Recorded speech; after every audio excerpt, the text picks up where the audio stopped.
زکات په سړي باندې کله فرض کیږي؟ کله چې مال نصاب ته ورسیږي. دا مسله بیانوو، ذاتي دعا کوو، وخت هم پوره ده.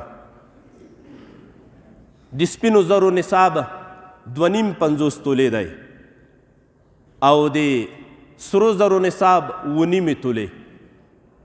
که سړی سره زر لري چې 1.5 تولو ته ورسیږي، او که سپین زر لري 2.5 تولې، پخوا دراهم و 200 درهمه دا سړی ولري، دا صاحب د نصاب دی.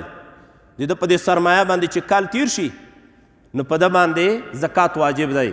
هره 40 روپۍ دا به د زکات ادا کوي. او که نور مالونه وي، دکاندار دی، د تجارت مالونه ورسره دي، بارګین دی، موټر اخلي او خرڅوي یې، نو د خپلو موټرو ته به حساب وکوي چې دا زما موټر یا دا زما دکان کې سامان آلات دا د څو روپیو دي. نو چې کال ورباندې تیر شوی دی، هر کال به 40 روپۍ مسکینانو فقراو ته دا زکات ادا کوي. 2.5 تولې سپین زر یا د دې قیمت ته چې ورسیږي. نو ما اوس وخت کې سپین زر نه دی بیه کړي چې توله به یې په څو باندې وي.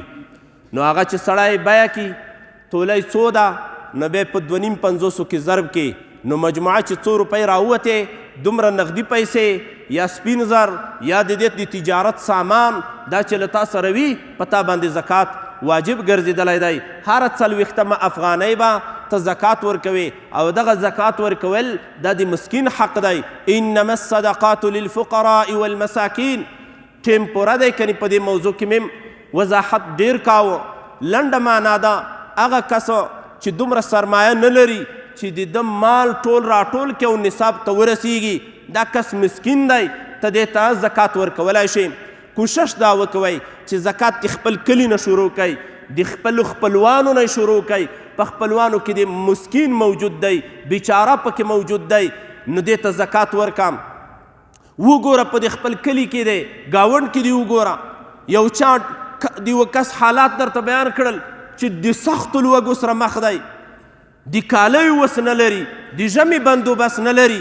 یاره پلان کې ځای کې یوه کونډه موجوده ده، د الله نه ماسوی بله اسره نشته، یتیمان موجود دي پلان کې ځای کې، پلان کې ځای کې یو بېوزله معیوب کس موجود دی، د مزدورۍ نه دی، بس د خلکو په زکاتونو او صدقو باندې ګزاره روانه ده.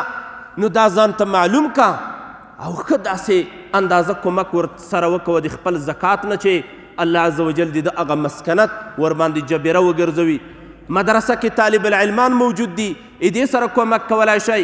ضرور نه دی چې خامخا د موږ د جومات ملا امام ته صدقه او زکات ورکو. که مسکین و خفه بها، که نه و مسکین، دا کومه جبري خبره نه ده.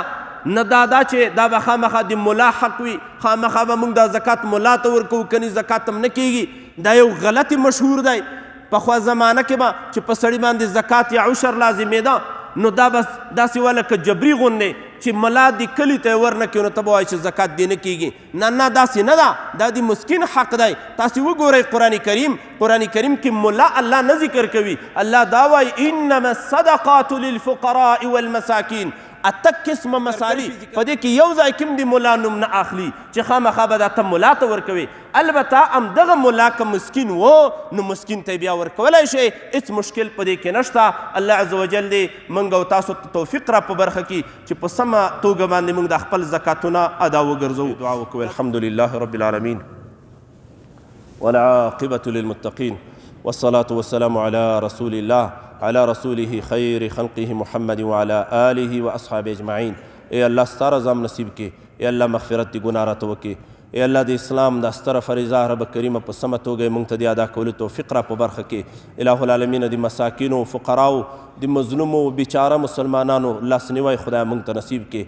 ای الله موږ ته توفیق را په برخه کې چې د دوی لاسنیوی وکوو، د دوی فقر او مسکنت په خپلو زکاتونو او صدقو باندې خدای جبیره کو.